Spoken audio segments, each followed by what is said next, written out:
રાજકોટ શહેરમાં સૌથી મોટા જમીન કૌભાંડ આચરવાની આશંકા સેવવામાં આવી રહી છે।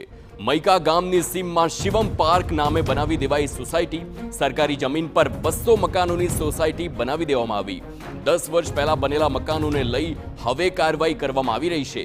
તાલુકા મામલતદારે મકાનો ખાલી કરાવવા નોટિસ પણ આપી છે। 30 કરોડ રૂપિયાની 2.5 એકર જમીન પર મકાનો બાંધવામાં આવ્યા। મુકેશ પટેલ નામના વ્યક્તિએ આ બાંધકામ કર્યું હતું। બાંધકામ કરનારા મુકેશ પટેલનું મૃત્યુ થયું હોવાનું પણ બહાર આવ્યું। 7 થી 8 લાખ રૂપિયામાં મકાનો ખરીદ્યા હોવાનું પણ સમગ્ર મામલે સામે આવ્યું છે। ગરીબ અને સામાન્ય પરિવારો સામે આવી મોટી મુશ્કેલી આવી પડી છે અને હવે એ જમીનને ખાલી કરાવવામાં આવે તેવી પણ નોટિસ ફટકારવામાં આવી છે। રાજકોટ શહેરમાં સૌથી મોટું જમીન કૌભાંડ સામે આવ્યું છે। રાજકોટના ભાવનગર રોડ પર આવેલ જે મહિકા ગામ છે તેની સીમમાં શિવમ પાર્ક નામની સૂચિત સોસાયટીઓનું કહી અને કેટલાક લોકોને પ્લોટ વેચવામાં આવ્યા હતા, પરંતુ સરકારી વિભાગની તપાસમાં આ પ્લોટ છે તે સરકારી ખરાબો સામે આવ્યા। આપને હું દ્રશ્ય બતાવવા માંગીશ કે લગભગ જે શિવમ પાર્ક સોસાયટી છે ત્યાં 200 જેટલા મકાન છે તે અત્યારે તૈયાર થઈ ગયા છે। આપણે સ્થાનિક લોકો સાથે વાત કરીશું, કારણ કે આ એ તમામ લોકો છે કે જેમને આ મકાન છે તે ગેરકાયદેસર હોવાનું વહીવટી તંત્ર દ્વારા કહેવામાં આવ્યું છે ને આ ખાલી કરવાની વાત છે તે કરવામાં આવી છે। જો ખાલી કરવામાં નહીં આવે તો ડિમોલેશન સુધીના પગલાં લેવાની વાત છે। કેટલાક લોકો સાથે વાત, શું કહેશો, તમને જ્યારે નોટિસ મળી, શું આ નોટિસ મળી છે ને હવે તમારું શું કહેવું? અમને ખાલી કરવાની નોટિસ મળી છે, એવા સમાચાર આવે છે, એટલે અમારે પછી હવે ક્યાં જવું? અમે અહીં વેચાણ ખાતે લીધેલી છે મકાન, બાયુના દાગીના વેચેલા છે, બધાને હજી ભરપાઈ નથી થઈ રહ્યા પૈસા હજી। ક્યારે લીધી હતી, કોની પાસેથી લીધી હતી, કેટલા રૂપિયામાં લીધી હતી આ જમીન? મેં 787 મકાન તૈયાર લીધું હતું અને આ 3-4 વર્ષ થઈ ગયા અને ભૂપતભાઈ ટાંક પાસેથી લીધું હતું। અને મકાન લીધું ત્યારે શું સર્વે નંબર હતો ને અત્યારે શું સર્વે નંબર? લીધું ત્યારે 200 સર્વે નંબર હતા અને અત્યારે નોટિસમાં 283 આપેલા છે। બેન, તમે શું કહેશો, મકાનમાં ખાલી કરવા માટેનું કહી દેવામાં આવ્યું છે?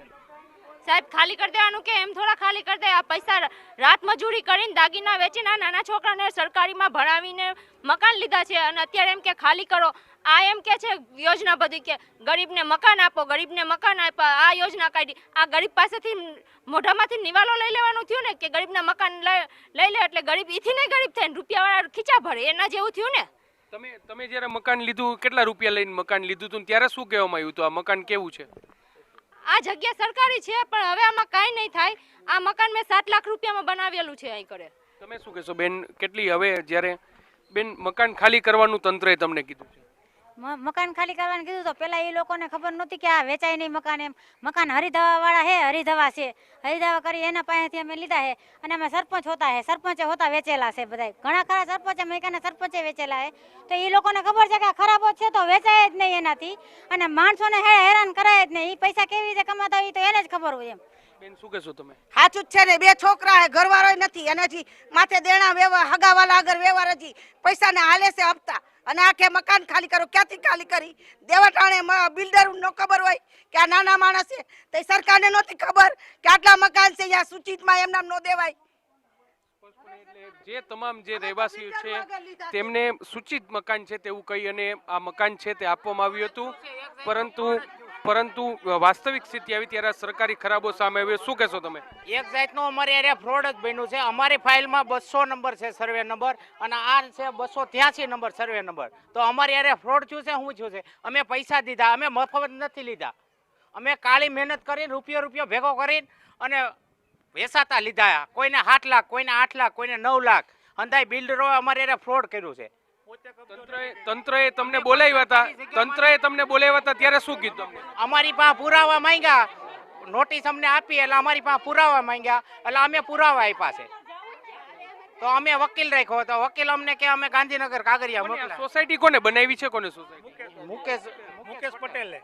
મુકેશભાઈ પટેલે બનાવેલી છે અને એને એમ કીધું કે અમારી માલિકીનું છે, તમારું કાંઈ પડશે નહીં, એ કે સરકારી જમીન નથી એમ કરીને અમને 7.5-8 લાખમાં આપેલી છે અને અમારી પાસે એની ફાઇલો છે। સ્પષ્ટપણે એટલે તમે દ્રશ્ય જોશો કે આ આખી જે મહિકા ગ્રામ પંચાયતના પણ દાખલા છે તે રાખવામાં આવ્યા છે. સાથે સાથે તમામ લોકોને આ સૂચિત સોસાયટી છે અને શિવમ પાર્ક સોસાયટી એ સૂચિત સોસાયટી છે તેવું કહી અને તમામ લોકોને લગભગ જે 200 જેટલા મકાનો છે તે અહીં ઊભા કરી દેવામાં આવ્યા છે અને દરેક વ્યક્તિ છે આ તમામ જે સામાન્ય પરિવાર છે અને તેમને જે 7 લાખ 8 લાખ રૂપિયામાં આ મકાન છે તેની ખરીદી કરી, પરંતુ સરકારી વિભાગે જ્યારે આ અંગે તપાસ કરી તો તેમાં એક મોટું જે ફ્રોડ છે તે સામે આવ્યું છે, મોટું જમીન કૌભાંડ છે તે સામે આવ્યું છે. જ્યારે રહેવાસીઓએ આ જે પ્લોટ છે તેની જે ખરીદી કરી ત્યારે તેમને સર્વે નંબર 200 છે તે કહેવામાં આવ્યું હતું, પરંતુ જ્યારે સરકારી વિભાગની તપાસ સામે આવી તેમાં સર્વે નંબર 283 છે તે સામે આવ્યું છે. હવે આ તમામ લોકોને મકાન ખાલી કરવા માટેની નોટિસ આપવામાં આવી છે. 10 વર્ષ પહેલા આ ફ્રોડ છે તે થયું છે, ત્યારે વહીવટી વિભાગના ધ્યાને અત્યાર સુધી આ વાત કેમ ન આવી તે પણ એક મોટો સવાલ છે. અને હવે જે લોકોએ રૂપિયા દઈ અને આ જે મકાનો ખરીદી કરવામાં આવી છે ને જેમને દ્વારા તેમની સાથે કૌભાંડ આચરવામાં આવ્યું છે તેની સામે કયા પ્રકારની કાર્યવાહી થઈ છે તે જોવાનું રહ્યું.